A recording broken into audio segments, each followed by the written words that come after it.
ഈ പഴമക്കാർ പറയാറുണ്ടല്ലോ, ഈ വിനാശകാലേ വിപരീത ബുദ്ധി. അതായത് നമ്മൾ നശിക്കാൻ പോകുന്ന ഒരവസരമാണെങ്കിൽ നമ്മുടെ ബുദ്ധി മര്യാദക്ക് പ്രവർത്തിക്കില്ല.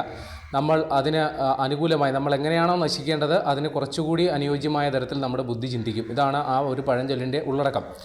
അപ്പോൾ ഇതിവിടെ പറയാൻ കാരണം അമേരിക്കൻ പ്രസിഡന്റ് ട്രംപിൻ്റെ കാര്യത്തിൽ ഇത് ഏതാണ്ട് അങ്ങനെ തന്നെയാണ് എന്ന് പറയാം.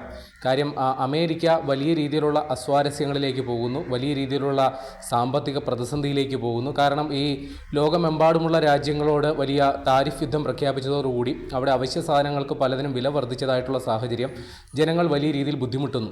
അപ്പോൾ വിനാശകാല വിപരീത ബുദ്ധി അത് ട്രംപിൻ്റെ കാര്യത്തിൽ അത് അന്വർത്ഥമാകുന്നു എന്നുള്ളതാണ് നമ്മൾ മനസ്സിലാക്കേണ്ടത്.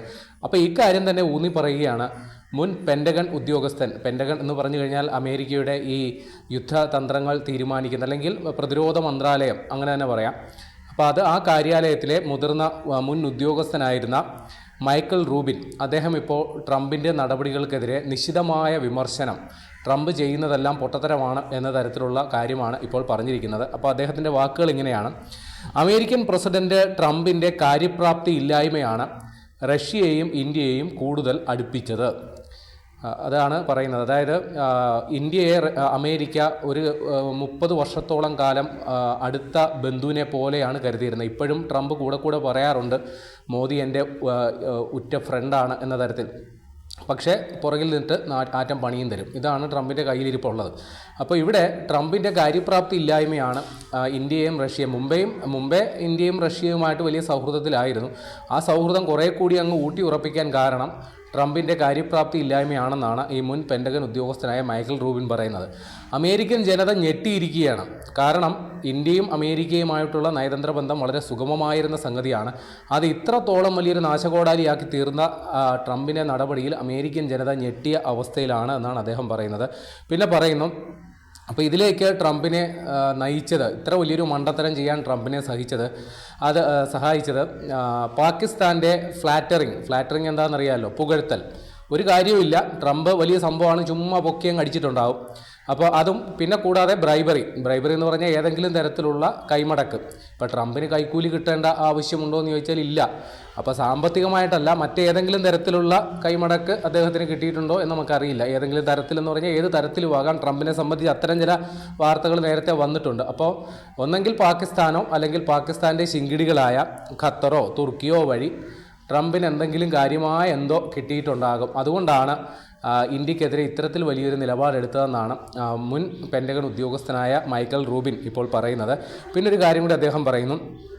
അതായത് ഇത് ട്രംപിൻ്റെ ഈ ഇത്തരം മണ്ടത്തരങ്ങൾ സൃഷ്ടിച്ചിരിക്കുന്നത് അമേരിക്കയെ ദശാബ്ദങ്ങളോളം നീളുന്ന തന്ത്രപരമായ ശൂന്യതയിലേക്കാണ് അമേരിക്കയെ തള്ളിവിട്ടിരിക്കുന്നതെന്ന് പറയുന്നു. പിന്നെ അദ്ദേഹം പറയുകയാണ്, ട്രംപിൻ്റെ നടപടി ഒരു ഹിപ്പോക്രാറ്റിക്കൽ നടപടിയാണ്. ഹിപ്പോക്രാറ്റ് എന്താണെന്ന് അറിയാം, ഡെമോക്രാറ്റിൻ്റെ നേരെ ഓപ്പോസിറ്റാണ് ഹിപ്പോക്രാറ്റ്. ഡെമോക്രാറ്റ് എന്ന് വെച്ചാൽ ജനാധിപത്യം, ഹിപ്പോക്രാറ്റ് എന്ന് പറയും ഏകാധിപത്യം, താൻ പോരുമ എന്നൊക്കെയാണ് അർത്ഥം.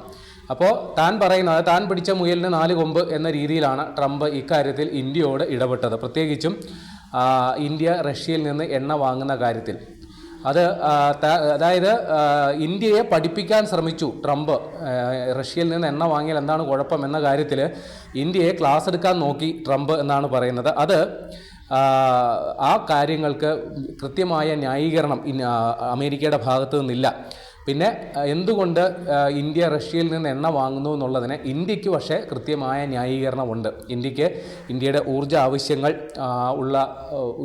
ആവശ്യങ്ങൾ നിറവേറ്റാനായിട്ട് റഷ്യയിൽ നിന്ന് എണ്ണ വാങ്ങേണ്ടി വരും. അപ്പോൾ ഇത് തന്നെ ഇപ്പോൾ കഴിഞ്ഞ ദിവസം റഷ്യൻ പ്രസിഡന്റ് വ്ളാഡിമിർ പുടിൻ അദ്ദേഹം ഇന്ത്യയിലേക്ക് വന്ന് നടത്തിയ ഏറ്റവും പ്രസിദ്ധമായ ഏറ്റവും ശക്തമായ പ്രസ്താവന എന്തെന്നാൽ, ഇന്ത്യയിലേക്ക് തടസ്സമില്ലാതെ ഇന്ത്യയുടെ ഇന്ധന സുരക്ഷിതത്വം, ഇന്ത്യയുടെ വികസനത്തിന് ആവശ്യമായ പെട്രോൾ, ഡീസൽ, കൽക്കരി, പാചകവാതകം, മറ്റുള്ള ഇന്ധനമായി ഉപയോഗിക്കുന്ന മറ്റു വാതകങ്ങൾ, ഇതിൻ്റെയൊക്കെ വിശ്വസ്തനായ വിതരണക്കാരൻ അത് റഷ്യ തന്നെയാണ്. ഞങ്ങൾക്ക് മാത്രമേ അത് ഗ്യാരണ്ടി തരാൻ പറ്റൂ.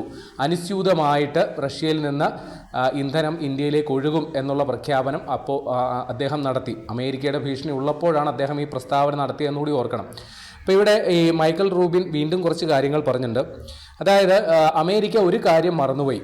നരേന്ദ്രമോദിയെ ഇന്ത്യയിലെ ജനങ്ങൾ തെരഞ്ഞെടുത്തത് ഇന്ത്യയുടെ താല്പര്യങ്ങൾ സംരക്ഷിക്കാൻ വേണ്ടിയിട്ടാണ്. അവിടെ അമേരിക്ക എന്ത് കടുംപിടുത്തം സൃഷ്ടിച്ചാലും നരേന്ദ്രമോദി അദ്ദേഹം പരിഗണന കൊടുക്കുക ഇന്ത്യയുടെ ജനങ്ങളുടെ താല്പര്യങ്ങൾക്കാണ്. അതുകൊണ്ടാണ് അദ്ദേഹം റഷ്യയിൽ നിന്ന് എണ്ണ വാങ്ങിക്കാനായിട്ടുള്ള തീരുമാനമെടുത്തത് എന്ന് പറയുന്നു. അതിന് കാരണവുമുണ്ട്. ഇന്ത്യ എന്ന് പറയുന്നത് ജനസംഖ്യ എണ്ണം കണക്കെടുത്താൽ ഏറ്റവും കൂടുതൽ ജനങ്ങളുള്ള ഒരു രാജ്യങ്ങളുടെ പട്ടികയിലുള്ള ഒരു രാജ്യമാണ്. സ്വാഭാവികമായിട്ടും അത്തരം ഒരു രാജ്യത്തിന് ഇന്ധന ആവശ്യകത ഉണ്ടായിരിക്കും. കൂടാതെ ലോക സമ്പദ് ക്രമത്തിൽ വളർന്നുകൊണ്ടിരിക്കുന്ന മൂന്നാമത് സമ്പദ് വ്യവസ്ഥയായിട്ട് ഇന്ത്യ മാറിക്കൊണ്ടിരിക്കുന്നു. അപ്പോൾ നമുക്ക് നിരവധിയായ വികസന പദ്ധതികൾ നമ്മുടെ മുമ്പിലുണ്ട്. അപ്പോൾ അതിനൊക്കെ വലിയ ഊർജ്ജ ആവശ്യങ്ങളുണ്ട്.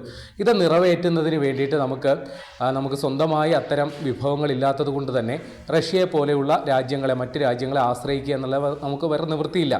അപ്പോൾ ഇക്കാര്യത്തിൽ ഇന്ത്യയോട് തർക്കിക്കുന്നതിന് പകരം അമേരിക്ക റഷ്യൻ എണ്ണ നിങ്ങൾ വാങ്ങരുത് എന്ന് പറയുന്നതിന് പകരം റഷ്യയേക്കാൾ വില കുറച്ച എണ്ണ നൽകുകയായിരുന്നു അമേരിക്ക ചെയ്യേണ്ടിയിരുന്നത്. അത് ചെയ്തില്ല.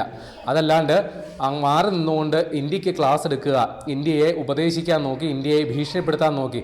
അപ്പോൾ ഇതൊരു തരം ഹിപ്പോക്രാറ്റിക് നടപടിയാണ്, ഒരു തരം ഏകാധിപതികളുടെ നടപടിയാണ് ട്രംപ് സ്വീകരിച്ചത് എന്നുള്ളതാണ് ഇദ്ദേഹം ആരോപിക്കുന്നത് അല്ലെങ്കിൽ വിമർശിക്കുന്നത്.